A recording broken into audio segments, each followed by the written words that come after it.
Now let's talk about rhythm for a moment. This is in 2, which means you really have to bring out the first beat, otherwise it sounds like 4/4.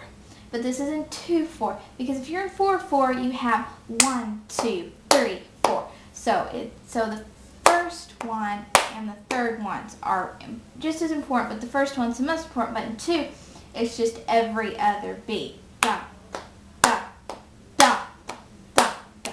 So.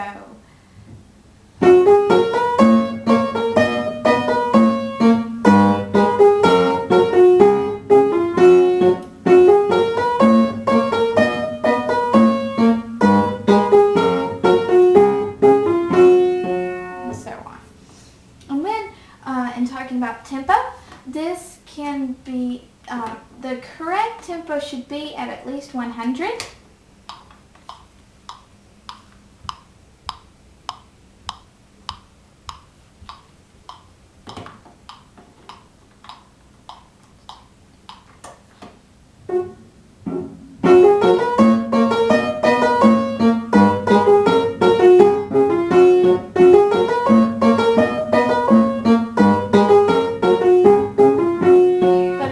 When playing something up to tempo, you must make sure that you have very clear notes.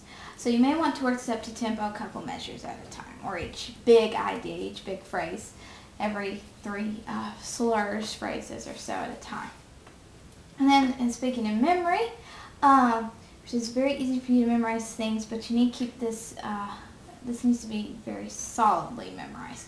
So you'll probably want to break this up into sections by the dynamics and by your A1, B, B1 sections, and take the music and practice one section over about 5 times, looking at the music the whole time, not at your hands, and then try doing it 2 or 3 times without the music, but leave the music up on the stand so you can look up when you need to.